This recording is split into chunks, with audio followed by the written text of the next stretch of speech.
नाज़रीन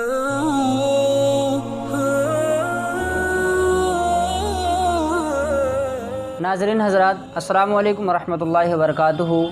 आज हम गुफ्तगू करेंगे क्या अल्लाह तबारक व तआला के अलावा ज़मीन व आसमान में तमाम अल्लाह तबारक व तआला ने जो दुनिया को पैदा फरमाया, इस दुनिया में अल्लाह के अलावा और भी माबूद हैं कि नहीं। चुनांचे ख़ुद अल्लाह तबारक व तआला कुरान मजीद में इरशाद फरमाता है, लौ काना फ़ीहिमा आलिहतुन इल्लल्लाहु लफ़सदता, कि अगर ज़मीन व आसमान में अल्लाह के अलावा और भी खुदा होते तो ज़रूर फ़साद पैदा हो जाता, ज़रूर ज़मीन व आसमान का निज़ाम दरहम बरहम हो जाता। अब देखना ये है कि जो कुरान कह रहा है क्या ऐसा वाक़ हुआ।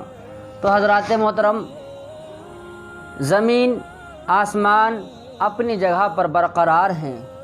आसमान नीला नीला आसमान, आसमान की तरफ हम जब ऊंचाई की तरफ नज़र उठाकर देखते हैं तो हमें आसमान नज़र आता है। ज़मीन जिस पर हम चलते हैं वो ज़मीन नज़र आती है। आज ज़मीन अपनी जगह पर मौजूद है, आसमान अपनी जगह पर मौजूद है।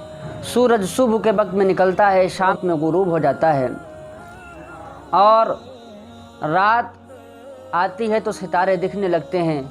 सुबह जब हो जाती है तो धीरे धीरे सितारों का दिखना ख़त्म हो जाता है। तमाम चीज़ें अपने अपने वक्त मुकर्ररा पर होती चली आ रही हैं। किसी भी चीज़ में तनाक़ुज़ नहीं पाया जाता, सब चीज़ें अपनी जगह पर मौजूद हैं। तो पता चला दुनिया के अंदर और खुदा नहीं है, सिर्फ़ एक वाहदहू ला शरीक है। और अगर होते भी तो क्या होता। चलिए हम इस बारे में बात कर लेते हैं कि अगर अल्लाह तबारक व तआला के अलावा और भी माबूद होते तो क्या होता। तो नाज़रीन हज़रात, ऐसा होता, मिसाल के तौर पर आप ये समझ लें कि अगर दो खुदा फ़र्ज़ कर लिए जाएं, फ़र्ज़ कर लें दो खुदा, तो एक कहता कि हम बारिश करवाएंगे, दूसरा कहता कि हम भी बारिश करवाएंगे। अगर दोनों खुदा एक ही काम एक वक्त में करते तो फिर खुदा क्या रहा। खुदा का मतलब ये है उससे ऊपर कोई ताकतवर ना हो। अल्लाह का मतलब ये है उसके अलावा कोई ताकतवर ना हो, वो जो चाहे जो करे। जब दोनों लोग एक ही काम कर रहे हैं तो खुदा होना यहाँ से साबित नहीं होता है।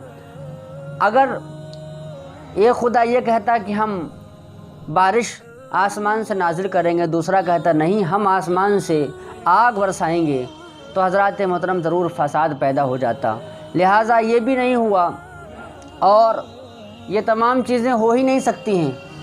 खुदा तन्हा वाहदहू ला शरीक है। उस परवरदिगार आलम ने हमें और आपको पैदा फरमाया। जब हमने ये जान लिया कि ज़मीन व आसमान में अल्लाह के अलावा और कोई माबूद बरहक़ नहीं है, कोई खुदा नहीं है, तो हमें और आपको चाहिए कि अल्लाह तबारक व तआला की इबादत करें, उसके नबी करीम सल्लल्लाहु अलैहि वसल्लम की प्यारे हबीब की फर्मा बरदारी करें। जब हमने ये समझ लिया कि अल्लाह एक है, नबी करीम सल्लल्लाहु अलैहि वसल्लम उसके नबी हैं, तब हमारे लिए ज़रूरी ये है कि हम पर शरीयत के अहकाम क्या क्या नाफिज़ होते हैं। तो सबसे पहले हम आपको बताएंगे शरीयत में 5 अरकान इस्लाम कहलाए जाते हैं। पहला तौहीद, फिर नमाज, रोज़ा, ज़कात, हज। ये 5 अहकाम हैं जो मोमिन होने के बाद में हमारे और आपके ऊपर फ़र्ज़ होते हैं, और हमें और आपको इसको सही तरीक़े से, सही ढंग से अंजाम तक पहुंचाना चाहिए।